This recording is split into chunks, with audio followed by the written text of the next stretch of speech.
12. James decided that this was most certainly not the time to be disagreeable.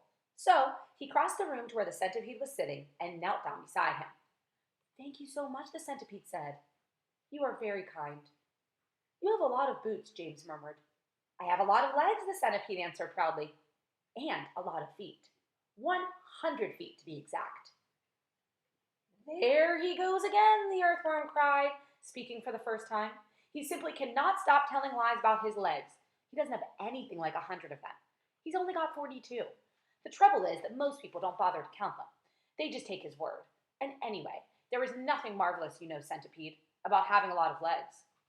"Poor fellow," the centipede said, whispering in James's ear. "He's blind. He can't see how splendid I look." "In my opinion," the earthworm said, "the really marvelous thing is to have no legs at all and be able to walk just the same." "You call that walking?" said the centipede. "You are a slitherer. That's all you are. You just slither along." "I glide," said the earthworm primly. "You are a slimy beast," answered the centipede. "I am not a slimy beast," the earthworm said. "I am a useful and much-loved creature. Ask any gardener you like. And as for you—" "I am a pest," the centipede announced, grinning broadly and looking around the room for approval. "He is so proud of that," the ladybug said, smiling at James. "Though for the life of me I cannot understand why." "I am the only pest in this room," cried the centipede, still grinning away, "unless you count old green grasshopper over there. But he is long past it now. He is too old to be a pest anymore." The old green grasshopper turned his huge black eyes upon the centipede and gave him a withering look. "Young fellow," he said, speaking in a deep, slow, and scornful voice, "I have never been a pest in my life. I am a musician." "Hear, hear," said the ladybug. "James," the centipede said. "Your name is James, isn't it?" "Yes." "Well, James, have you ever in your life seen such a marvelous, colossal centipede as me?" "I certainly haven't," James answered. "How on earth did you get to be like that?"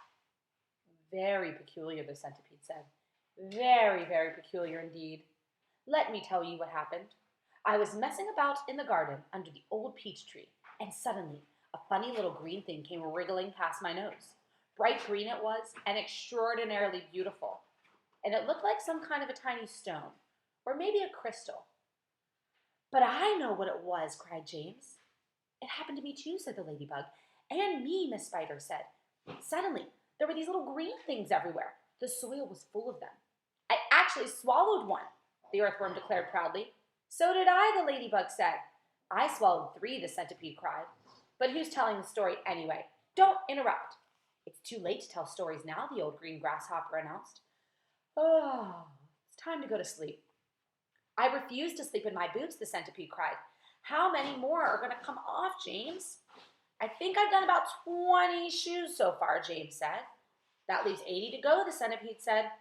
22, not 80, shrieked the earthworm. "He's lying again." The centipede roared with laughter. "Stop pulling the earthworm's leg," the ladybug said.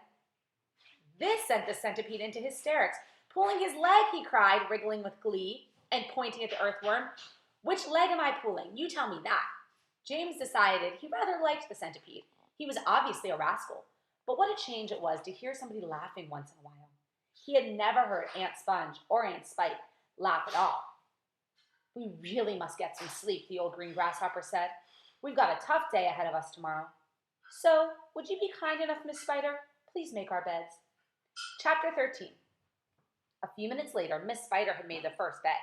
It was hanging from the ceiling, suspended by a rope of threads at either end, so it actually looked more like a hammock than a bed.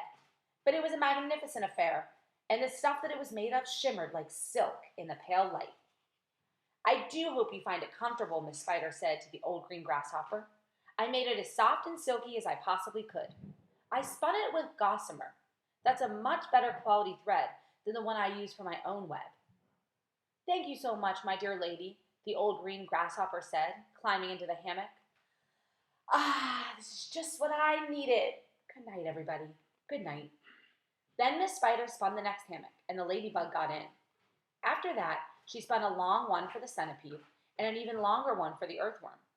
"How do you like your bed?" she said to James when it came to his turn. "Hard or soft?" "I like it soft, thank you very much," James answered. For goodness sake, stop staring around the room and get on with my boots, the centipede said. You and I are never going to get any sleep at this rate. And kindly, line them up in pairs as you take them off. Don't just throw them over your shoulder. James worked away frantically on the centipede's boots. Each one had laces that had to be untied and loosened before it could be pulled off. And to make matters worse, all the laces were tied up in the most complicated knots that had to be unpicked with fingernails. It was awful. It took about 2 hours, and by the time James had pulled off the last boot of all and lined them up in a row on the floor, 21 pairs altogether, the centipede was fast asleep. Wake up, centipede, whispered James, giving him a gentle dig in the stomach. It's time for bed. Thank you, my dear child, the centipede said, opening his eyes. Then he got down off the sofa and ambled towards the room. He crawled into his hammock, and James got into his own hammock. And oh, how soft and comfortable it was compared to the hard boards that his aunts had always made him sleep upon at home. Lights out, said the centipede. Nothing happened. Turn out the light, he called, raising his voice.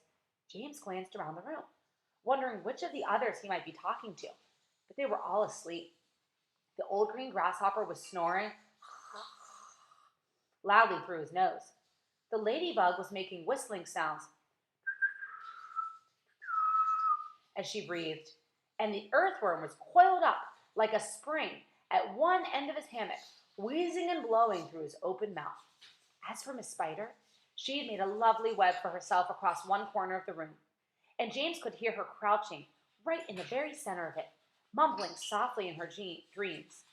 I said turn out the light, shouted the centipede angrily. Are you talking to me? James asked him. Of course I'm not talking to you. That crazy glowworm has gone to sleep with her light on. For the first time since entering the room, James glanced up at the ceiling. And there he saw a most extraordinary sight. Something that looked like a giant fly without wings. It was at least 3 feet long, was standing upside down upon its 6 legs in the middle of the ceiling. And the tail end of this creature seemed to be literally on fire. A brilliant greenish light, as bright as the brightest electric bulb, was shining out of its tail and lighting up the whole room. Is that a glowworm? Asked James, staring at the light. It doesn't look like a worm of any sort to me. Of course it's a glowworm, the centipede answered. At least that's what she calls herself.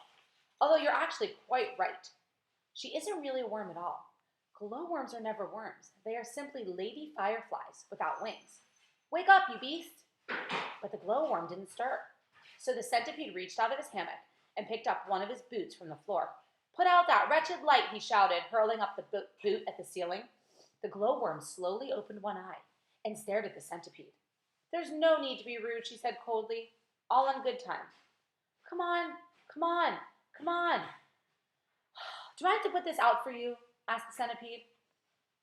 Oh, hello, James, the glowworm said, looking down and giving James a little wave and a smile. I didn't see you come in. Welcome, my dear boy. Welcome, and good night. Then, click, out went the light.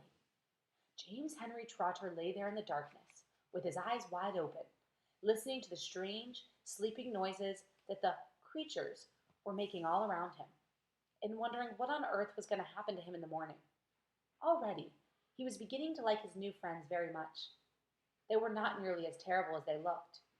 In fact, they weren't really terrible at all.